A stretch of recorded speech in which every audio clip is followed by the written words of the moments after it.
Hi guys, I hope you're all keeping well and safe. Welcome to Early Years Matters TV.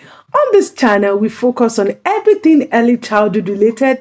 If these are the kind of videos you're looking for, what do you have to do? Subscribe. And not just subscribe, turn on that notification bell so that whenever a new video is being dropped on this channel, you'll be the first person to be notified.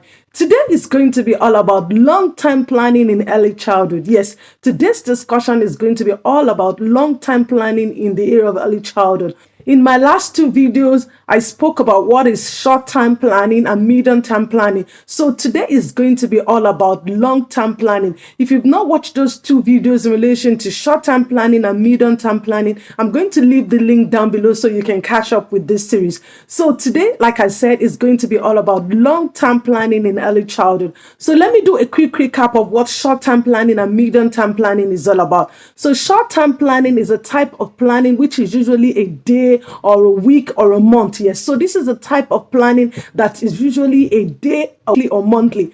These types of planning to focus on the children's interest, children's needs, and what's going on in the children's environment, their background. So medium-term planning is taking it further. It's a type of plan which is usually a month or a term. Yes, so this is a type of plan that is usually for 1 month or a term. So this type of planning is all about building on the children's interest. So for the short-term plan, it's focusing on the children's interest. So now the medium-term planning is taking it a step further. So you build on the children's interest and you focus on their needs. So now long-term planning is usually for a longer period of time, like the name implies. So it's usually for the year. So this is a type of plan that the preschool educator, that the preschool teacher put in place, which is usually for a year. So say the children are starting their preschool in September and then they are ending. So for the long-term planning, you have to focus on how you're going to meet the children's needs, their interest over a year. So let's say from September to June. So you have to put a plan in place,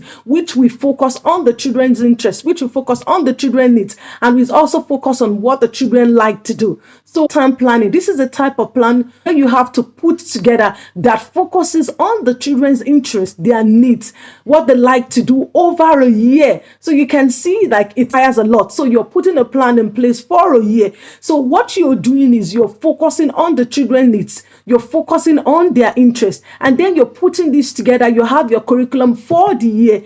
You can see that this requires a lot of work.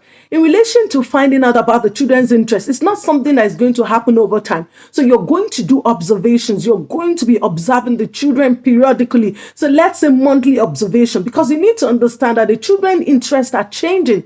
The children might love to engage in Play-Doh today.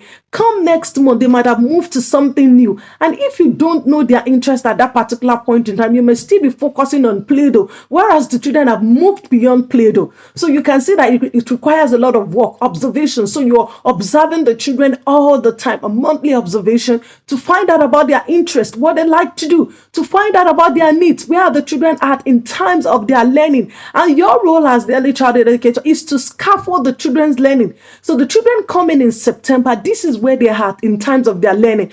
Come December, they should be one step ahead. And this is where observation comes in. So you're observing the children all the time. You're asking the children open-ended questions. You're liaising with their parents. You're asking their parent questions about what they observe about their children at home, when they're playing, when they're eating. And you're putting all of this together. You form your long-term curriculum plan. You're talking to other educators in the room as well. You need to understand that the way you see things, other educators might not see the same thing from your own point of view. So maybe you observe the children, they might have a different perspective when they observe the children as well. And you have to gather this information together. You talk to them, you ask them questions. What have you observed about the children? Is it from what you've observed? So you put all of this together and there you go. You have your long-term curriculum plan. You have questions as well. What's going on in their environment? What's going on in their house? Any events, any celebration? What's going on in your community as well? So long-term planning requires a lot.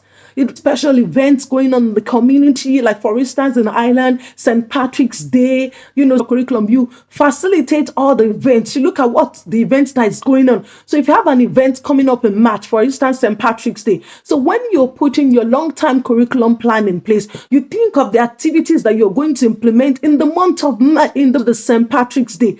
The same thing for Christmas. Consider the needs of all the children. Consider the interest of all the children. So like if you have children in the room that has different religion, so you could also put a plan in place that facilitate this as well, celebrating diversity day, multicultural day. So all of this comes in hand when you're putting your long-term curriculum plan in place. So what I'll do as an early childhood educator is to sit down. Now you've observed the children's interest. You've observed their needs. You've observed what's going on in the community in the month. So you sit down and put a plan in place. And when you do this, there you go. You have your long-term curriculum plan, which is for you 1 year.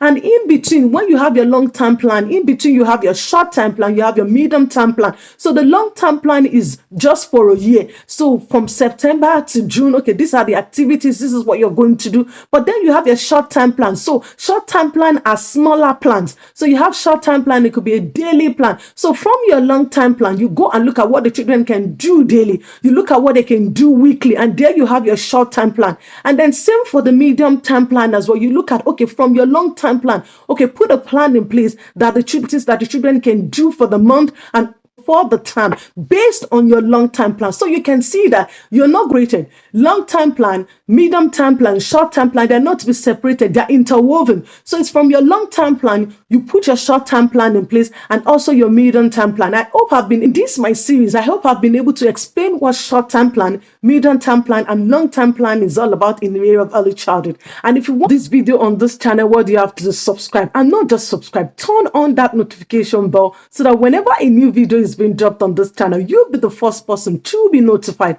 And also on this channel, if you want to support me in relation to what I do, I have a join button. This is specifically for those that want to support me in relation to what I do. And I have one membership pack, which is early years mentorship. Are you a preschool teacher? Are you an early childhood educator? Are you looking for someone to hold your hands to go on this journey with you? I know, and I can tell you because I've been there myself. Parenting is not easy. And if an early childhood educator, I know it comes with a lot of workload. And this is why I'm here to support you. And in the field of early childhood education. So do check this membership pack out. It's called Early Years Mentorship, and I'll be willing and available to welcome you as one of my members on this platform. And until like to consult me via email in relation to anything education, please do. You can contact me on earlyyearsmatterstv@gmail.com for anything early. Next time, stay safe and mind yourselves for now. Bye.